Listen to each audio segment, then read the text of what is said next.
Good morning, good afternoon, and good evening to all of you, wherever you are in the world. My name is Fabrice Renaud. I'm a professor of environmental risk and community resilience in the School of Interdisciplinary Studies of the University of Glasgow, and I will be moderating today's webinar entitled Water and Sustainable Development: What has been achieved and what needs to be done. We will have an introductory presentation by Professor Carol Hill, which will then be followed by 4 presentations by distinguished panelists and a question and answer question at the end. The webinar will then be closed by Professor Graham Roy. To get us started, I would like to invite Professor Carol Hill, who is the head of the School of Interdisciplinary Studies at the University of Glasgow, for her introductory remarks. Thank you, Fabrice. I am so pleased to be welcoming you to the second session of the University of Glasgow's webinar series on water and sustainable development, developed through the University's School of Interdisciplinary Studies, which is based on its rural campus in Dumfries. The purpose of this webinar series is to provide a platform for discussion of sustainability, water-related problems and potential solutions, and to inspire positive change. So, where just a few weeks ago on World Water Day, we heard about the extent to which COP26 had succeeded in addressing water and food security and what should be in focus for COP27, today our focus is on water and sustainable development. Our speakers will be addressing and helping us to explore and understand what has been achieved in the battle to ensure that water resources are not further depleted, and what still needs to be done. Yesterday was World Environment Day, the United Nations principal vehicle for encouraging awareness and action for the protection of the environment. Hosted by Sweden, with a campaign slogan of Only One Earth and a focus on living sustainably in harmony with nature, World Environment Day 2022 called for transformative action on a global scale. Today's session has been purposely designed with that focus and ambition in mind. We know that water is at the heart of sustainable development. It is an essential component of the environment, crucial for socio-economic development, vital for reducing the global burden of disease, and critical to improving the health, welfare and productivity of populations. It is the fundamental for human survival. But while water sustains life as we know it and is acknowledged as a critical resource for every development activity, only 3% of all water resources in the earth are fresh water, and of that, less than 1% is in surface and groundwater bodies. This presents a real challenge for a world facing ever-increasing demand from an ever-growing number of users and uses that are inevitable consequences of population growth and urbanisation. So it is no surprise that water scarcity has become one of the most pressing issues globally. Like much of Scotland, Dumfries is highly dependent on water. As a town, it sits near the mouth of the River Nith in a region bounded by more than 200 miles of coastline. The river and coast facilitated its early growth by enabling it to ship and thereby surface the needs of emerging urban areas for the surplus food grown in its rural hinterland. But that early promise could not be sustained against the competitive edge of newly industrialising areas like Glasgow, which benefited from greater factor endowment and subsequent economies of scale. Unable to compete, Dumfries looked once more to its fertile hinterland, increasingly specialising in farming and agriculture, which today account for much of its economy, but also contribute to agriculture's use of some 70% of the world's water resources. Freshwater systems and their future development depend on climatic and non-climatic related factors. This makes comprehensive management of water essential if we are to make society more resilient and able to adapt to extreme events such as floods and droughts in the long term.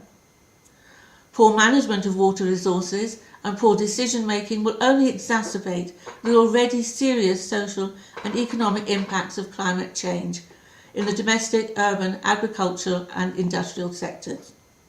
So, What follows is set to be another thought-provoking session with 4 distinguished panellists who will shortly be introduced to you by my colleague, Professor Fabrice Renaud. You will hear directly from these experts just how far our world has come on its journey to secure that all-important relationship between global water and sustainable development. You will hear too about the impact of agricultural water use, gain new insights into urban water and wastewater management, learn how Wim de Hoek was able to start direct potable use of treated wastewater at least 40 years ahead of anyone else, and of equal, if not greater importance, about what still needs to be done. So let me stop here. I am delighted that the School of Interdisciplinary Studies has been able to develop this webinar series and through it bring experts from across the world together to discuss sustainable solutions. But before I hand back to our moderator, Professor Renaud, I would like to use this moment to express my thanks to all who have been involved in developing, promoting and participating in this series. I hope you enjoyed today's session and will rejoin us for the rest of the series. So over to you, Fabrice, to introduce the speakers. Thank you very much, Carol, and for introducing so nicely this webinar today. I will go straight introducing the first panelist, who is Dr. Rachel McDonnell, who is the Deputy Director General, Research for Development at the International Water Management Institute. Rachel's presentation is entitled Balancing Water and Food Security in Sustainable Development. Rachel, the floor is yours. Thank you, Fabrice, and thank you, Professor Carol, for setting up the stage so well. As you said, 70% of the world's water is used in agriculture, and of course that varies between countries. In some countries, it's 90%. So when we think about water and sustainable development, we cannot forget agriculture, the biggest user of water of all. So very much want to be able to bring that into the discussions today if we talk about sustainable development. Many of you might be familiar with a really important report that came out at the end of last year. It was the State of Land and Water by the FAO.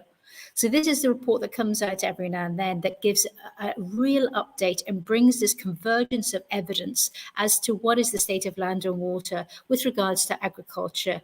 And it was very sobering. The idea that the systems are at breaking point, that irrigated use of the 342 million hectares, 62% of that land is degraded. So it means that we're not managing our irrigation systems. Only 38% is good. And we can see this decreasing amount of water resources per capita shown in that bottom image, which means as the world expands both its food demands, and we can see the problems of the food crisis at the moment. This is likely to have not only demands on water, but also challenges for depleting water resources. So we need to have a systems approach. So many of you on this call will be very familiar with the water system. So on the right-hand side, we have this whole link between different sources of groundwater and surface water and those different ones, but how they link through to other things like land systems and biodiversity and all that. And on the left-hand side, there's just a little insight on reuse, because when we talk about water, we have to not only think about fresh water, but there are many other sources of water, particularly in agriculture, that we have to bring on board. And we can just see the convergence of the demands with our planetary boundaries and what that actually means. But then if we bring in food systems, oh my goodness, it gets even more complex. This is your typical food systems overview, and only that top left-hand box is to deal with biophysical and environmental drivers. So we see there are many, many more drivers. And any of you who are working on water for agriculture, we often know that the ministries of agriculture, ministries of water will have quite diametrically opposed policies, because you can see in the food systems this complexity of nutrition, but also demographic drivers and political drivers, as well as those drivers of natural resources, particularly including water. So we tried to bring together these really two complex systems, water systems and food systems, and to be able to get sustainable development going forward at a time when the systems are at breaking points. There is a real challenge, and it needs the insight of universities and researchers and private sector and governments across the world. So it's great to be here at this university session today. So a little bit about IWMI, the International Water Management Institute, and you can begin to then see why we are working in this space. So the IWMI is part of something called the Consultative Group on International Agricultural Research. We have 15 agricultural research centres, and we're the only centre that works on water.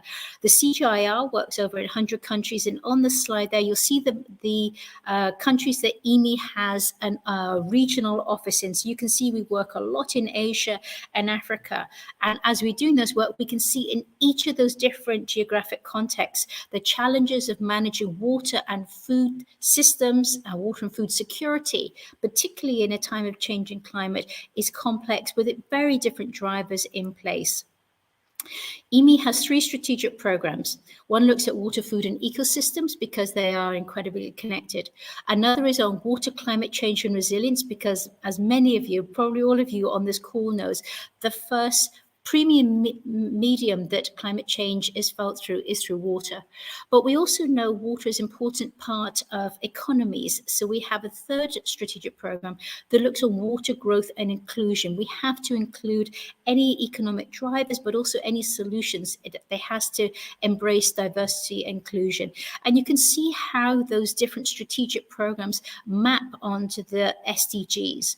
And so we are looking across water and food and climate change, but also energy, because energy is in a really important part of this work. So let me give you I'm going to give you 2 examples of the type of work that we're doing to try and bring sustainable development thinking into water and food systems. The first one is called water accounting. Now, many of you who are working in river basins or in groundwater systems anywhere across the world, often the decision makers, whether it's a river basin authority or a local government, do not know how much water is coming out, but more importantly, who is using that water. So just like you would have with a bank account, understanding money coming in and where it's going out to, water accounting is often the first step to being able to really set up decision-making conversations about the use of water and the sustainable use of water, whether that's for agriculture or for urban areas or for industry. So we are undertaking water accounting, and this is a combination of satellite imagery modeling, often in ungauged river basins or where there isn't available data, because unless we start with that available data and understanding, how can we possibly then go to those conversations about water rights and water allocations and priorities in that river basin. So that's one of the areas we're working in. A second area is looking at irrigation. Now, those irrigation demands across Asia and Africa are highly different. And what we see is, in particular in sub-Saharan Africa, there's very little different development of irrigation. We can see that the potential is huge. And if we can bring in well-managed irrigation, we can not only support sustainable use of water, but it can also bring in that 3rd crop or that 2nd crop. It can tackle the challenges of food insecurity, but also have implications for poverty alleviation and nutrition security as well. So what we need to do is we need to be able to develop irrigation well and look at the possibilities within that. So we are doing an increasing amount on solar irrigation. So this is where we're trying to bring green energy. So we're bringing the water, energy, food nexus much more closely together. And we are looking at how we can bring in technologies to be able to do this. But what we do know is that often access to the credit and to the capital that is needed for the installation of these systems is challenging. So one of the things we've been looking at is wanting to ensure, A, where solar irrigation investments take place, it will be able to reach the returns. So on the left-hand side, you can see the type of analysis that we take place. This is taking place for Mali. And here we look at accessibility. We look at both the state of what's the state of the groundwater, what's the state of potential the state of potential solar input to the managing this, and with all of this, we're trying to relieve the use of diesel pumps and the sort of more hydrocarbon-rich ways of managing irrigation. And then we look at the possibilities with all of this. It's the whole idea is about targeting investment where we can. It's sustainable, but it's also economically sustainable. And we can then bring those developments for agriculture, increasing productivity of agriculture. You can see this sort of mapping. We can do various scenarios. And so then we can work with governments to highlight where the private sector can come in. And then when we're dealing with the solutions for solar irrigation, we've got a couple of possibilities. We have on-grid solutions. So what we see there is that the crop, the solar energy, is essentially the second crop.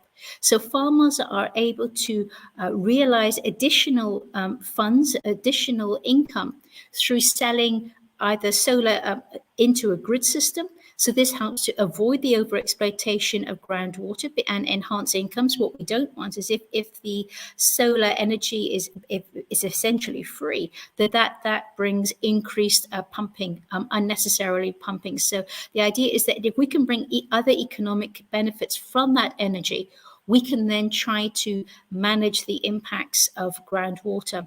So we have both on-grid systems, and this is providing cheap energy and tariff selling into the grid, or off-grid systems. If you think of some rural villages, so not only are you having energy to be able to support growing of more food and water management there, but it also can support other small industries, so that additional energy. Often in many parts of sub-Saharan Africa, there's an energy poverty there. So by using this, so what we have is careful management of the energy, as well as the ability to develop enhanced food whilst managing the impact on water systems. So coming back to the Sustainable Development Goals, we are talking about how can we manage water sustainable development. And I think the view from IMI is that we need to think outside our water silos. We have to bring energy and food into the conversations, because as the biggest users, we need to be thinking about where we how we grow our food, the water that is used to grow their food, and how we can bring efficiencies and productivity to that. So we hope that this inclusion across the nexus, the environment, the energy, the food, and the water together, having that joined up thinking, can bring those challenges. So thank you very much, and back to you, Fabrice. Rachel, for a very thorough presentation and highlighting the complexities of the systems. We're talking about water and food, but you also brought in energy in the mix. I would like to ask you a question, perhaps you can think over while we go through all the presentations and pick up at the end. You mentioned the water, food, and energy nexus, and particularly with the solar irrigation systems. Could you perhaps give us a sense of at what scale this is currently being implemented, and what would be needed to replicate and upscale in the future? And I'll leave you with that question while we go to the second presentation.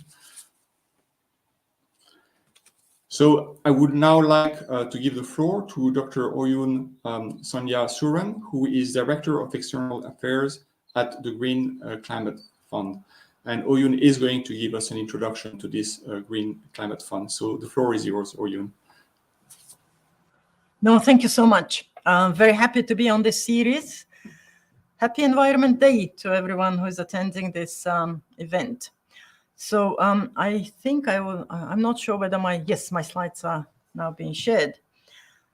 I was asked to give an overview, what has been achieved globally, but also what needs to be done. So since I work for the Green Climate Fund, it's a financial institution fund, I also want to concentrate, on the financing side and needs, and also what type of project solutions are coming from our partner countries where we're been implementing projects as well. But let me start with some more general couple of things that many of you may know. No, the first slide. Yes. So the global risks, as you all very well know, are now being dominated by inability to respond to climate change, natural disasters, and extreme weather, and to an alarming rate of the global biodiversity loss. But we also know that one of the top global risks is a water insecurity risk as well. And then these are from the World Economic Forum's annual Global Risks Report. The climate change itself, of course, causes risks to water security. Populations under water stress are expected to increase 50% by 2050 to about 3 billion. And I'm quoting from the WMO report from 2019, while the number of people at risk from floods will increase from 1.2 billion to 1.6 billion. Increased frequency and peak intensity of rainfall present unique challenges to planners and operators who need to over-design water infrastructures to cope with extreme climate effects while dealing with water scarcity at the same time. Harnessing economically available water resources and developing resilient water infrastructures and water services become more challenging, yet there are opportunities for water conservation and preservation. We know that there is likely to be a 40% gap between water demand and water availability by 2030, which is, just in the next, within not even 10 years, which will be exacerbated by climate change. Water sanitation, hygiene systems that are informed by climate risk assessments are more likely to withstand climate shocks and stresses. There was an interesting report presented by the Water Policy Group last December, 2021 Water Leaders Survey, which was based on the experiences and perspective of national water leaders from 88 countries of all regions. What these leaders say is that the highest water-related risks their countries face are from climate change. So they agree with that, and associated pressures on water supplies and worsening floods and droughts. Basically, climate change is becoming a threat multiplier to security. So the Asia-Pacific dimensions, so we have this Water Leaders Survey, and then today at Dushanbe, and then you all know that in Dushanbe there is a major water forum taking place. And the Asia-Pacific dimensions of this report, of this Leaders Survey report, is being launched today in Dushanbe as well. And then I also noticed that the similar message from our region, Asia-Pacific region, are also coming from the decision makers in Asia-Pacific as well. So as we all know as well, there's this major race for net zero, and of course we know that it deals more with mitigation, but of course adaptation dimensions are there as well, and the need to have emissions by the end of this decade and then reach net zero by 2050. Also, the need to make major strides towards adaptation solutions and actions are really enormous tasks. And although we know that more than 140 countries have now made this pledge or promise to join the race to zero, only 14 countries have actually adopted legislations, carbon neutrality legislations that are actually underlying those pledges. So we're yet to see those pledges being translated into concrete plans. Many developing countries, through their nationally determined contributions and national adaptation plans and other climate strategies, put forward concrete development and investment plans that will deliver the new generation of low-emission, climate-resilient institutions, infrastructure, businesses, communities, technologies, policies, and practices. Unfortunately, these types of investment, however they are in those plans, are very unlikely to see the light of the day on their own merit unless governments or international organizations, public money helps to de-risk them. And that's what we've been seeing at the Green Climate Fund, where we work with. We have a big pipeline of projects, programs, including for water as well, coming from, now we work with more than 150 countries. So we see a lot of the projects coming in, and unless there is a support from public sector funding, from international organizations, and of course, private sector's engagement is very, very important. But the idea is, how do we move with one scarce public sector dollar, another $10 in the system, right? Whether it's a private sector, other stakeholders, philanthropists, etc. And then that, I think they need to de-risk, especially the investments in adaptation in climate resilient water resources is very important, because they face a range of policy and financial barriers.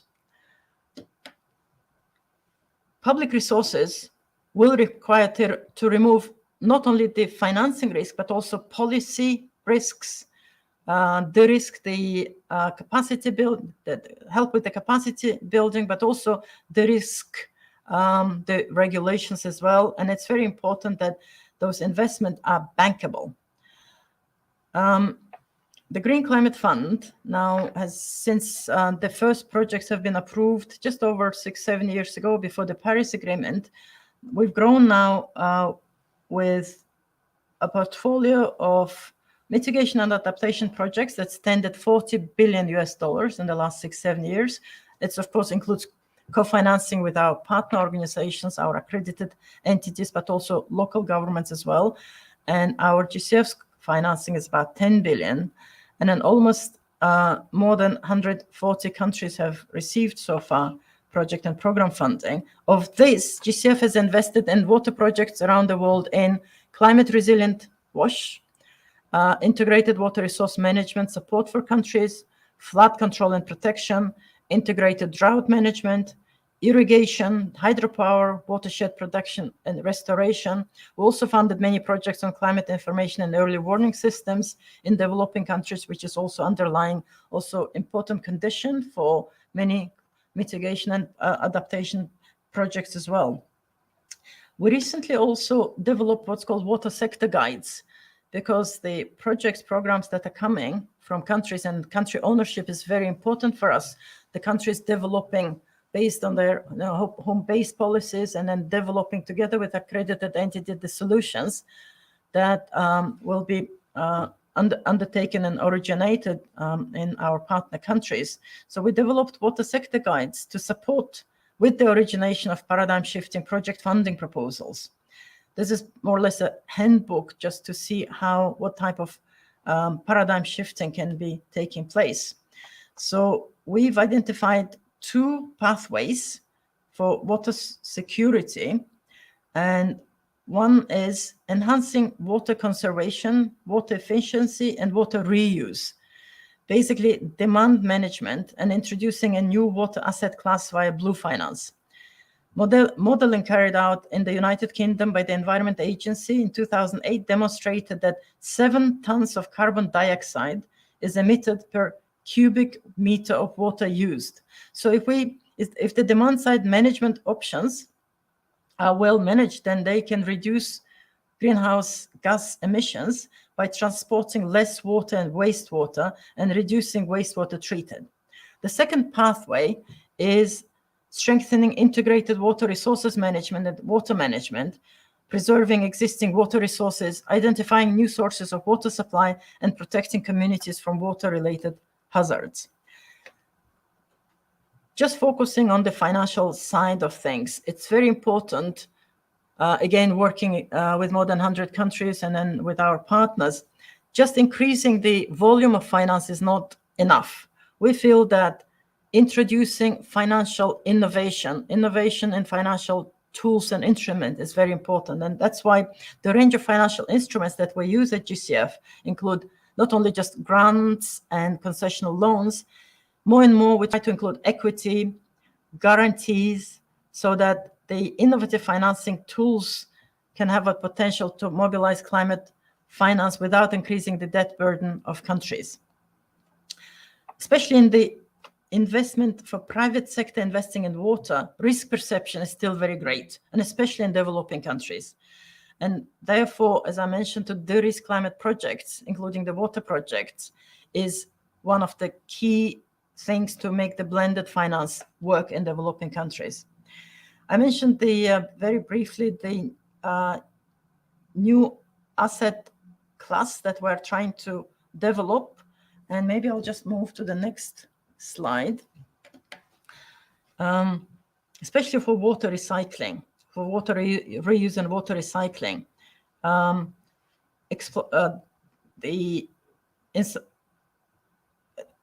For example, we are working with the Development Bank of South Africa on an innovative project which designates wastewater treatment plant as a novel asset class for private investors, and it's backed by guarantee mechanism for GCF.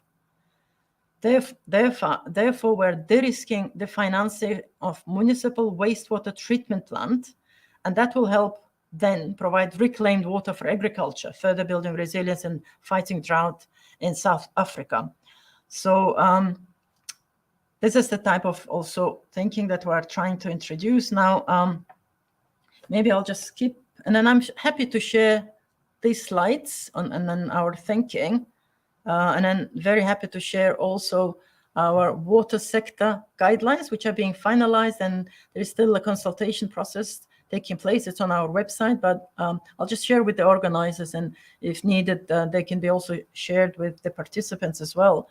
I'll just very quickly jump to the next slide, and then go straight into maybe examples of, just very briefly, of 3 projects that we've been funding. And these are just examples of quite a few projects that we've been funding in water sector, just to, share with you, to give examples of the type of solutions that countries are trying to come up with. This is a project in Ethiopia. And as you know, in 2015 to 2016, Ethiopia experienced one of its worst droughts in decades, because climate change impacts are likely to increase temperatures, create greater rainfall variability with more frequent extremes, and change the nature of seasonal rainfalls. So we're trying to introduce improved water supply and management systems that will increase local communities' productive capacity, as well as the water ecosystem's carrying capacity, by introducing solar-powered water pumping and small-scale irrigation. Of course, the previous speaker also mentioned some of this as well. And then rehabilitation and management of degraded lands around the water sources, creating an enabling environment by raising awareness and improving local capacity, will be also elements of this project. And then more than 50% of the beneficiaries will be women. Next example will be our project in Fiji, which focuses on urban water supply and wastewater management through the design and construction of a new water intake near a river that will increase water production by 30,000 cubic meters per day. That will strengthen water management and delivery capacity of responsible institutions. Our project in Jordan, for example, improves water use efficiency in the agriculture sector through the recognition of wastewater recycling facility, again as an asset class for private investment in arid countries through combination of demand management, adoption of new water sources through water reuse and recycling of rainwater harvesting. We believe that, effective adaptation, the future for effective adaptation, the future lies in developing not one-off smaller project, but more sort of larger regional cross-sectoral projects, such as Great Green Wall in Sahel, which includes, for example, considerable innovative financing for water infrastructure for resilient wash, agricultural irrigation and land reclamation works, alongside investments in agroforestry and renewable energy. So it's a multi-country, multi-sectoral, cross-cutting, more integrated type of project. And with co-financing, there will be hundreds of millions of dollars, but one of the most recent projects that was approved with IFAD is $200 million program that helps governments and smallholder farmers access agricultural insurance to enhance climate resilience in 7 Sahel countries. I think I'll stop here. But I just wanted to give you some snapshot of some of the, as I say, the solutions that are coming from our partner countries, and then, from their experiences of what the countries are thinking would be the best solutions for the challenges that we're facing with water insecurity. Thank you very much, and back over. So, Yun, for this very nice presentation of introducing the Green Climate Fund, but also, mentioning the importance of mixing the types of financing mechanisms in order to push the water agenda. It was also interesting to see that you referred in one of your projects to solar irrigation, so it links nicely with the first presenter, as you noted. I have a question for you also, perhaps to think about while we go with the other panelists. You did mention that it's necessary to go beyond the classical financing mechanisms such as grants, etc., and to move towards more innovative mechanisms in the future. Could you give us an idea of the mix that you have for the moment in your portfolio between these mechanisms and what is required to perhaps enhance the more innovative mechanisms in the future? Thank you. Yep. All right, thanks a lot. I would now like to move to my colleague, Professor Cecilia Tortajada, who is professor in practice in the School of Interdisciplinary Studies of the University of Glasgow. Cecilia will give us a presentation entitled Urban Water and Wastewater, Impacts of Megatrends. Cecilia, the floor is yours. Thank you, Fabrice. I will talk to you all briefly about urban water and wastewater and how they have been impacted by megatrends. Megatrends, or large transformative global forces that define the future by having a far-reaching impact on economies, societies, and their environments. They have been discussed by scholars, environmental agencies, charitable organizations, international consultants, and banks for more than a decade. In all the cases, megatrends, the groups have coincided that some of the most important megatrends are globalization, economic growth, growing, urbanizing, and migrating global populations, and sustainability. Within sustainability, the most important concerns have been climate change and resource scarcity and pollution, and this includes water. So here what we have is these global water stress hotspots and our cities in the global north and the global south. We have known for some years that most of the population in the world is urban, but the policies, the management, the resources, the technologies we have, precipitation, the impacts of climate change, they are different, of course. So we see, for example, in the global north, we have the population in United States is about 80%, Europe about 75%, UK about 90%. There are floods and droughts, and they affect water supply marginally. Because let's remember that it is drinking water, the one that is used for many non-drinking activities, non-drinking purposes. There is availability of clean water for most of the population, except for the poorest sectors and the immigrants.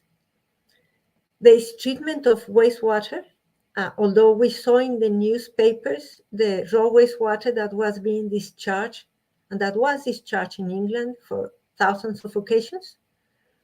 We have good examples of desalination. We have water recycling. We have reuse. We have, for example, in the city of Aarhus in Denmark, energy self-sufficiency, energy net production, through which the water utility is producing their own energy and then selling the rest to the grid. This contributes towards the net zero even before the net zero commitment was made. We have, coming back to the net zero, the initiatives, for example, in Scotland, where one of the concerns is wastewater that was mentioned before. And there are many innovations in terms of policy, of management, and also in terms of technology. Cities in California and Singapore are very good examples of that. When we come to the global south, the situation is, as it was mentioned before, very much at the breaking point. We have populations in Asia are about urban populations are about 52%. So we still have all the millions of people in India that live in rural areas. Africa about 43%, and in Latin America is where we have most of the population living in urban areas.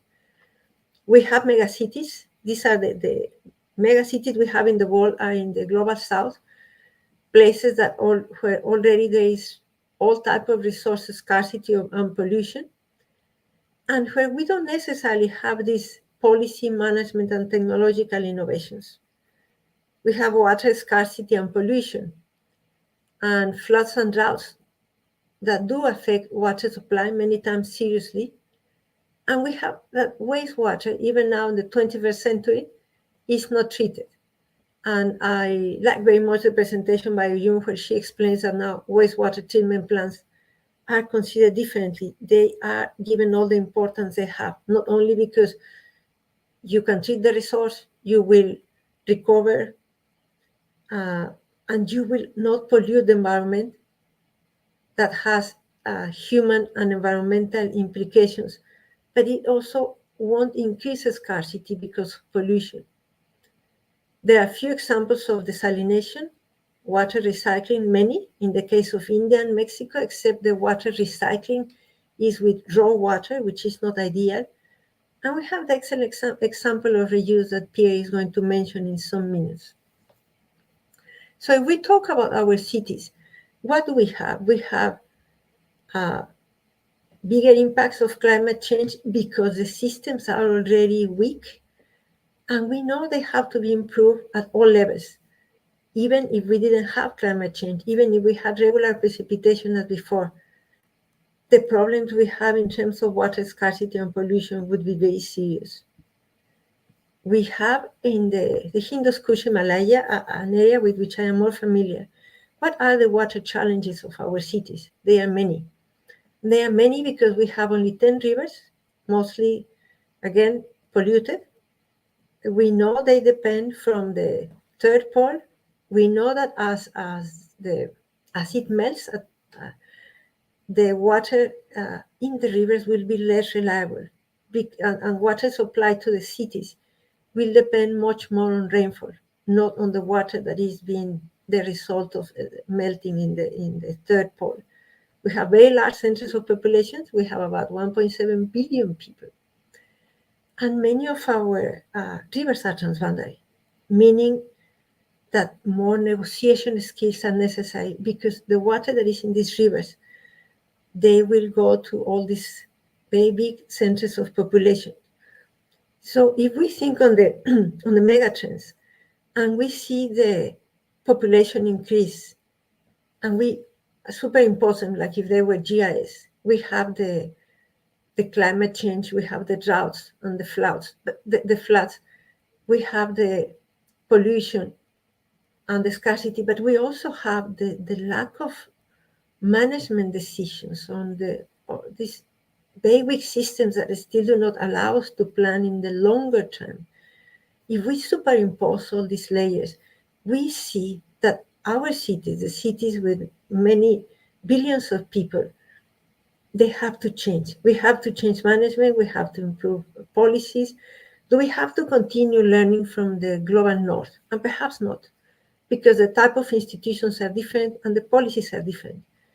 However, there are many other examples in the global south from which we can learn from smaller cities like Phnom Penh that distributes water that is clean for drinking purposes to all population where there are pro-poor pricing strategies. So water doesn't necessarily have to be cheaper, but it has to be reliable because people are still paying for it.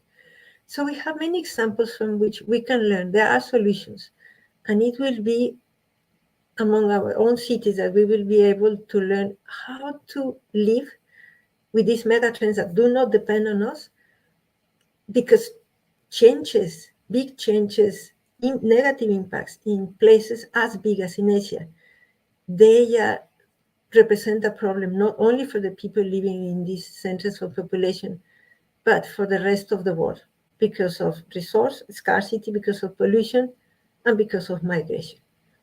And with this, I finish my presentation. Thank you, Fabrice. Thank you very much, Cecilia, and for putting the spotlight on urban environments and how they are exposed, vulnerable to these changes in megatrends, but also in terms of water supply, both locally, if you think about extracting groundwater locally, but also beyond their borders, particularly with the glacier melting, or what you were saying, the more reliance on rainfall in certain parts of the world. You mentioned something very interesting about learning from the Global South in terms of finding solutions. And I wondered if you could tell us later what mechanisms already exist to facilitate this learning, and what other mechanisms might need to be put in place to enhance this if this is necessary in the future? Thank you. Thank you. Last but not least, I would like to introduce Mr. Pierre van Rensburg, who is Strategic Executive for Urban and Transport Planning at the Windhoek Municipal Council in Namibia. Pierre's presentation is entitled Direct Potable Reuse, the Windhoek Experience. Pierre, the floor is yours. Yes, good morning, everyone. Thank you, Fabrice, and thank you for giving me opportunity to make an input in this event. To everyone who's dialed in, I'm not just going to focus on the Windhoek Direct Potable Reuse. I'll start off with that because you've heard in the other presentations that reuse seems to be at least a solution that's being looked at as part of addressing the water problems globally. But I'm going to start off quickly just to give an overview on how reuse, or specifically direct potable reuse, came about in Windhoek as early as the late 1960s.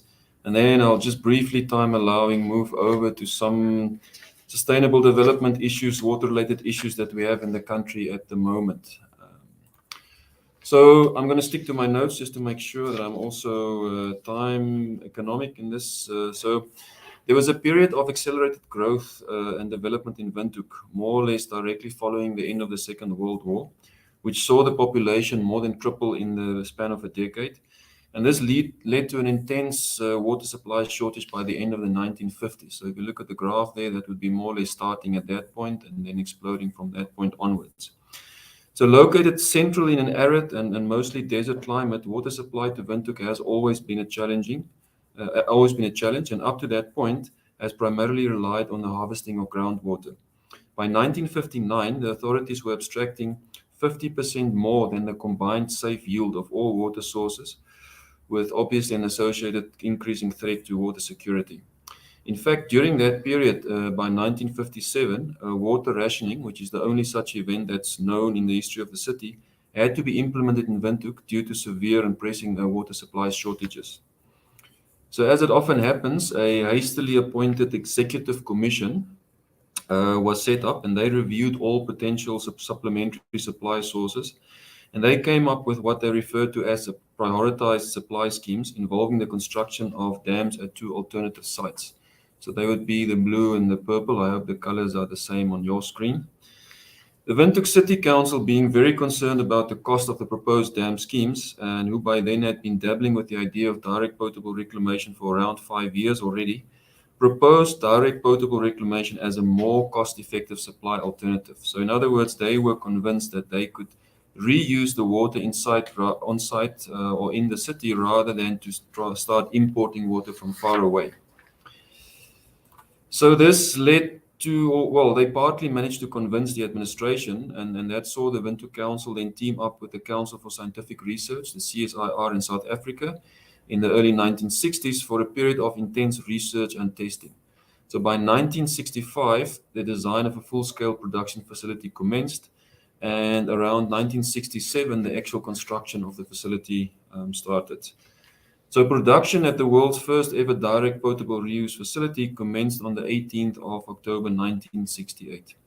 And that was just in time to avert another drought. And during the first year of production, the world's first ever DPR plant contributed to around 25% of the potable supply to the city. This also happened to be the case. I just heard from the other presenters that there was an extreme drought in Ethiopia around about 2015-16. We had a very similar climatic experience also at the same time around 2015-16-17. And during the last drought, we again had the DPR plant contributing around about 25% of the potable supply to the city. It should, however, be clear and understood that this was a solution at the time. I'm now referring to the 1968 implementation that was born out of a need and the lack of viable and affordable alternatives, with little or no public input into the decision as it was implemented. I believe with the way society is organized today, and given the ease of access to information, the organization of direct communications platforms on social media, etc., such an approach is unlikely to succeed.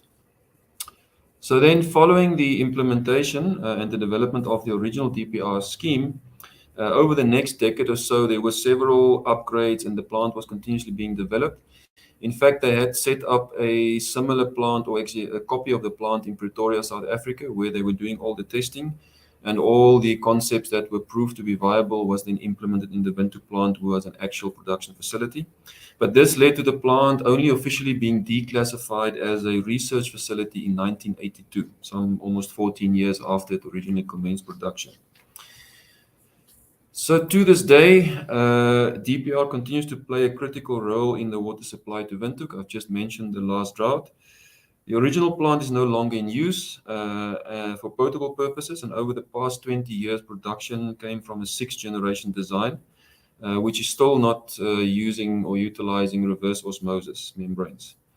And currently, plans are underway for a second DPR production facility to come online in Windhoek in the next 5 years or so.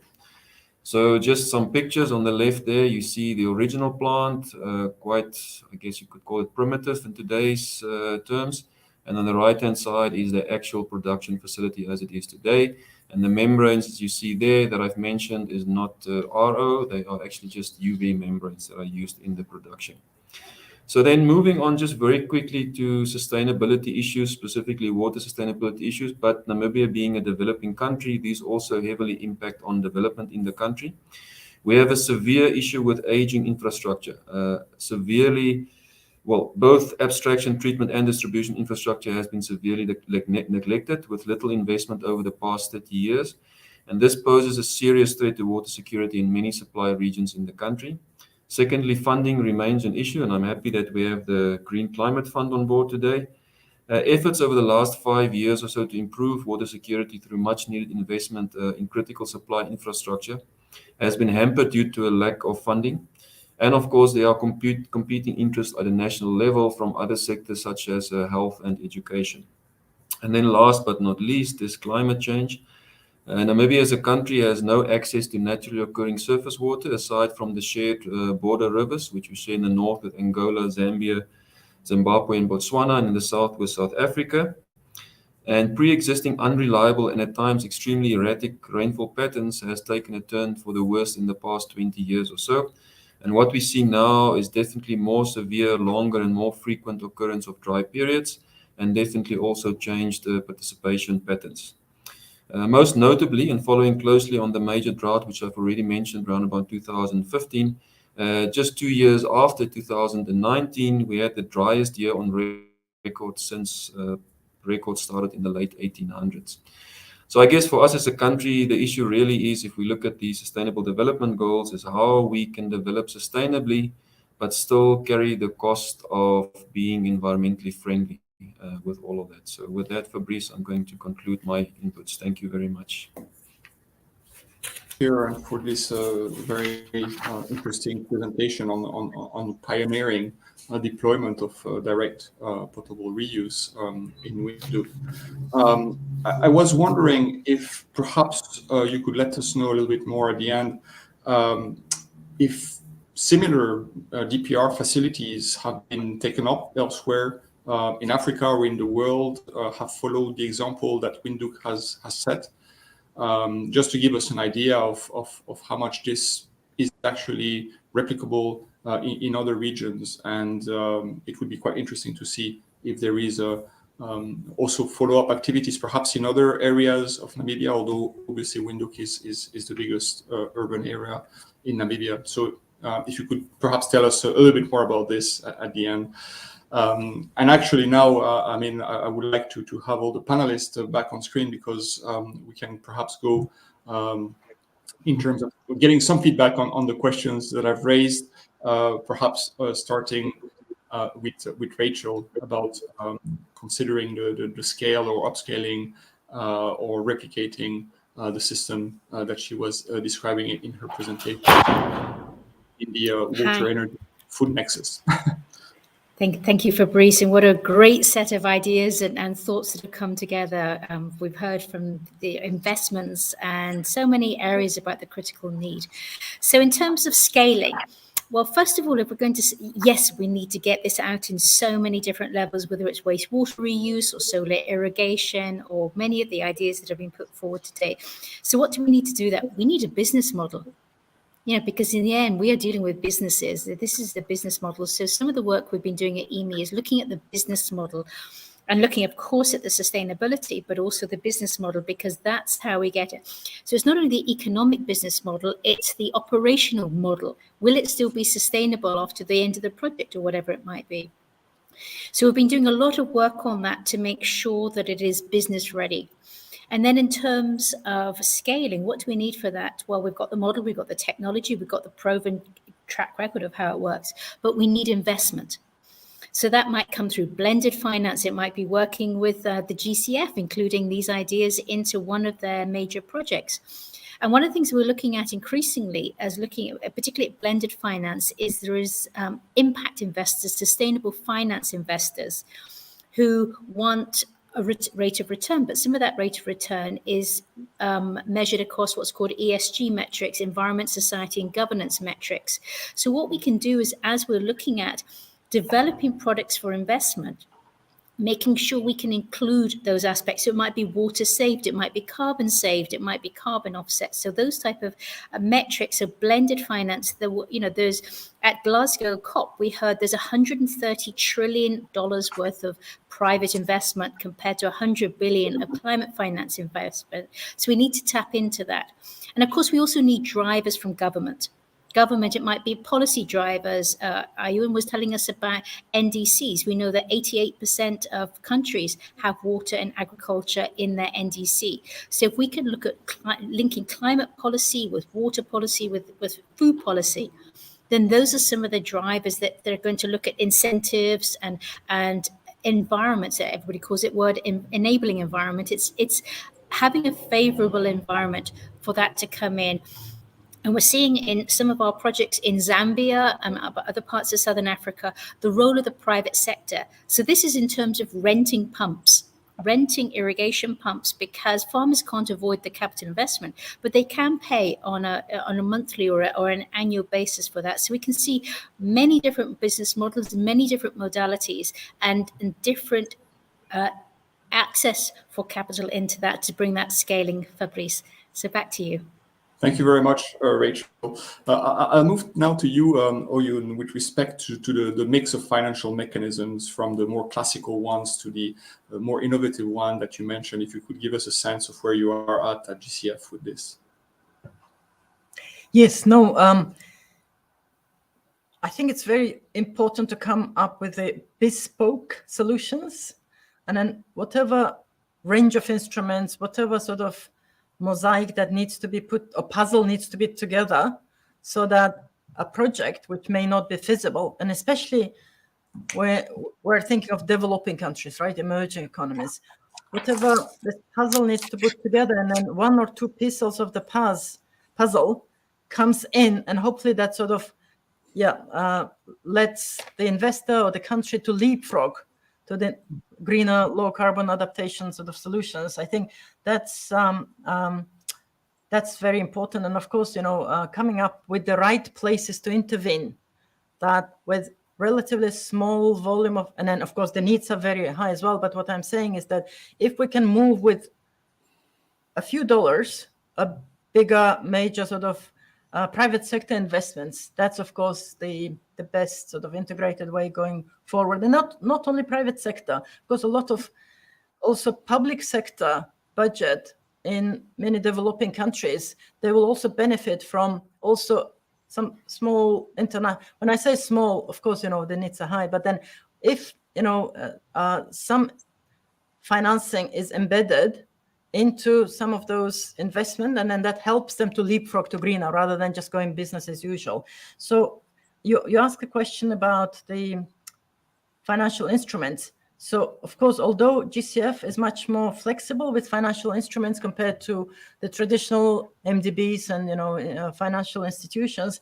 at the same time, of course, it's still grants loans, which takes the biggest part of our portfolio. Grants will be about 40%, concession loans about 40%, still less than 20% of guarantees, equity, other instruments. But then we're trying to, and then our board is asking us, can you sort of go further up with those instruments? And I just want to emphasize that it's not just this financing of a project. Very important is the homework that needs to be done. And that is when the capacity building needs to be financed. So we have a what's called readiness window, where every country can access $1 million a year for capacity building, but also project preparation facility, not only for the government, but also for local institutions that are accredited with us, what we call direct access entity. They can access 1.5 million just to put together project preparation, sort of make their projects more sort of bankable and feasible as well.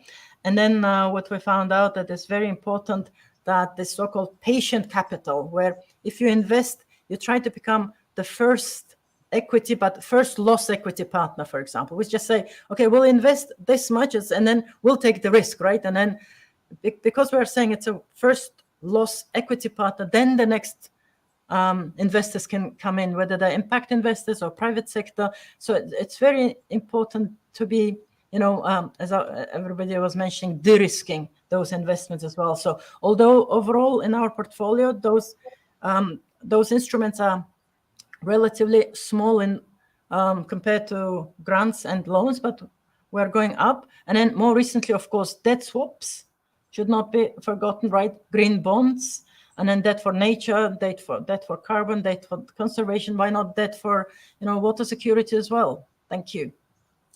Thank you very much, Oyun, for this clarification also. Cecilia, I come back to you now with the question about the mechanisms from learning from each other and what is already there, what perhaps needs to be enhanced for that. I think a lot needs to be enhanced. The world continues looking towards the global north or developing countries, and nothing wrong except that, because the problems are different, and policies and institutions are different. This is really not working out. We have, for example, the achievements of Phnom Penh in Cambodia, and they are training the other water utilities in Cambodia. So it's your own country, it is known, right? Within the ASEAN countries, the example of Cambodia is well known. And for example, the PUB is in Singapore Public Utilities Board is trying, through the Institute of Water Policy, is trying to promote experiences within the ASEAN countries. What can we all learn on basic aspects, such as water demand management, that will lead to water conservation, water savings, as Oyun had mentioned. And we had, for example, during the drought in Cape Town that we all knew about because of the famous Day Zero, that people from Cape Town went to Windhoek. It's not the first time. Pierre could explain much more, but they have been looking up to Windhoek because it's a better system. Not necessarily a model, but a better system. And of course, International Water Reuse Network. Everybody looks at Windhoek because this is the only city that is still using direct potable reuse. California is going into a different system with the same aim, and they are still in the regulation part. So I do think that these mechanisms have to be improved, because every progress we make in our developing country system could be helpful for another developing country. Yes, thank you, Cecilia. Fully agree. I turn back to you now, Pierre. Then, in terms of the uptake of your approach in other regions of the world, and that links with the question I had for Cecilia also. So it'd be quite interesting to hear about that. Yes, thank you, Fabrice. Yeah, I briefly, maybe I went over this very fast, but I briefly mentioned the fact that we managed to introduce this without really much public consultation on the matter. And I think as you look at the trend worldwide, many water operators are desirous to try and implement this as a solution, but I think many got stuck at the public and how to really approach this in a way that it's acceptable for the public and the authorities and everybody that's involved in water supply. It's not just a technical solution.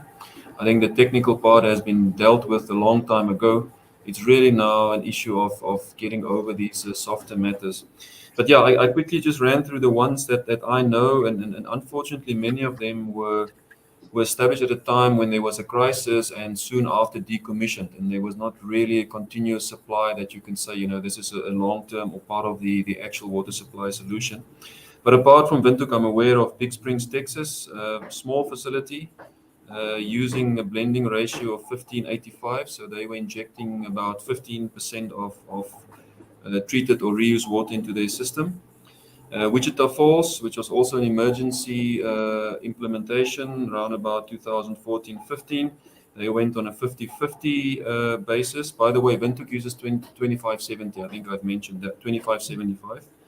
Then Cloudcroft, USA, there was an intervention. It was constructed and never really came online. As far as I know, that one is still sort of mothballed. Brownwood, Texas, that one very, very small facility, also just meant to have been for an emergency supply. As far as I know, rainfall saved the day there, and that one was never implemented. The only one I'm really aware of that's going to get accreditation in Texas is El Paso. And if that, I don't know how far they are. Last I heard, they were still in the process of trying to convince the authorities of their design and all the pilot testing done and so forth. But as far as I know, if they are implemented, they will be slightly bigger than the Windhoek plant. And then coming closer to home in Beaufort, West South Africa, it's a small town. They implemented DPR already in 2011 using RO membranes, and that one is still running. I've actually visited that plant a few years back. And then Cape Town, Cecilia mentioned, they visited Windhoek after their near dry or running dry experience, and they are currently piloting a facility at Zandvliet. Wastewater treatment plant. So they've put up I think it's a 4 or 5 megaliter a day testing facility, but it's part of the City of Cape Town's longer term plans to introduce water recycling, specifically DPR. So those are the ones I know of. There might be more, but that's what I could gather quickly. Thank you very much.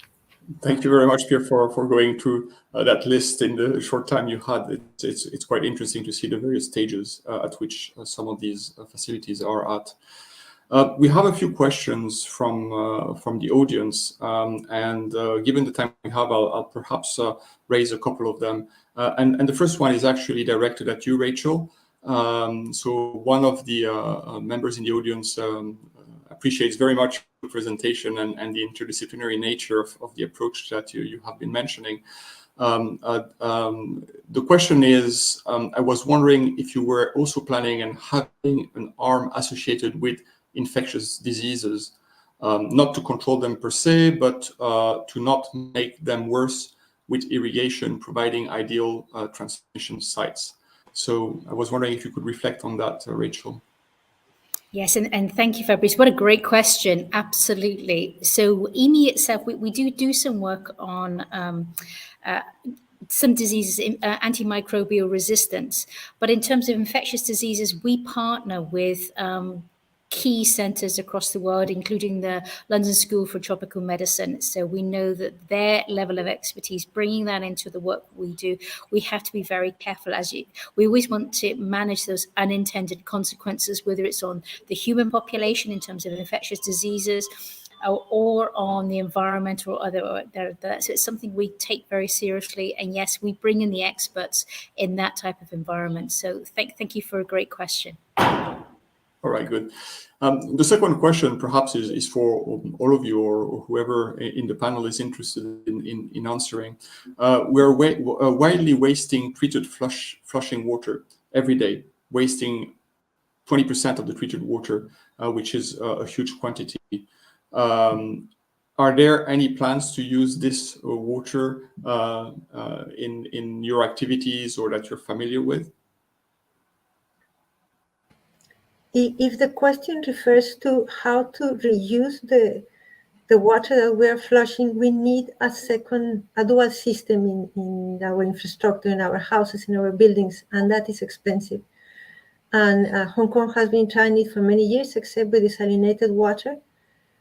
But otherwise, more investment would be needed in order to recover the water. So I guess it comes to a trade-offs to see, is there funding to collect the wastewater, and for what purpose you could use it. Arizona has a lot at as a different scales, but you do need a different type of infrastructure. Okay, thanks, Cecilia. Anybody else would like to pick on this? Yeah, Fabrice, I think if I read the questions on the screen, it says from the wastewater treatment plant. I think if that is the case, adding to what Cecilia just said in terms of having the infrastructure to collect and treat, in Windhoek, we're currently sitting with a case that we are again sort of short on our overall supply scheme. And we are looking at a number of alternatives, including desalination, water from the northern shared rivers and such. But again, it came down to exactly the same conclusion that was found in the late 1950s. Being able to recycle our water locally will always be much cheaper and more cost efficient than to import water from anywhere else. So we are currently looking, I mentioned it briefly at the end, of extending our DPR plant, actually doubling up the capacity, because we do sit with water going to waste, so to speak, from the wastewater treatment plant that could be reused. So that's definitely the case in Windhoek. Thank you. Thank you, Peter. Fabrice, if I could add some additional work that we're doing. So in the Middle East, North Africa region, which is, of course, water scarce, you're getting up to 40% in Jordan of wastewater reuse. We're looking at a whole assessment of that, what's working, what isn't working in a number of those critical countries. And in Ghana and India and other countries like that, we've been working for 12, 15 years on wastewater reuse. And we're also particularly looking at the fecal sludge and how we can use that as part of the circular economy that we're doing with that. And we've developed business models and those type of environments. So we can use the fecal sludge, we can make briquettes out of them for use in fires. We've been doing this in refugee camps in Kenya. So this whole wastewater reuse, there's a lot to do with that. You've got biogas, you've got the carbon for the briquettes or soil enhancement, as well as the water. So we know that there's energy, carbon, nutrient recycling. So it's something that we think is critically important to develop going forward. Thank you very much. Thank you all for answering these questions from the audience, and thanks you for the members of the audience for raising these questions. We only have a few minutes left, so I would like now to give the floor to Professor Graham Roy, who is the Dean for External Engagement in the University of Glasgow College of Social Sciences. So Graham, if you would give us the concluding remarks, please. Thank you very much, Fabrice. And can I just say on behalf of the University of Glasgow and the School of Interdisciplinary Studies, what a fantastic session that was today, and some great insights. And I think everybody on the webinar, I know they've been joined from people from around the world. There's been an absolutely fascinating session and a really enjoyable and thought-provoking discussion that we've had this morning. So can I just thank the speakers for your fantastic insights and also the way that you engage so constructively with the questions there. Issues of water sustainability, food security, poverty amelioration, economic prosperity are issues for all of us, no matter where we live. So it's really fascinating to hear about the different experiences and insights from across the world. We'd like to, therefore, that the recording from this webinar will be available on our YouTube channel shortly afterwards, and we'll share a link via social media. Now, as Professor Hill said out at the start, this is part of a series of webinars on water and sustainable development run by the University of Glasgow School of Interdisciplinary Studies. And we'll be in touch with details of the next webinar in the coming weeks. And more broadly, if you're interested in finding out more about what our school's environmental science and sustainability research group do, then you can find details on our School of Interdisciplinary Studies research page at glasgow.ac.uk/schools/interdisciplinary. And can I finally just thank the team here at the University of Glasgow, including Craig Nichol, Amy McCready, Linda Fraser and Lucy James, for all their work to organise today's event. It's been an absolutely fascinating session, and thank you once again to everybody who's joined us. Take care, everyone, and we look forward to seeing you at the next webinar very soon. Bye for now.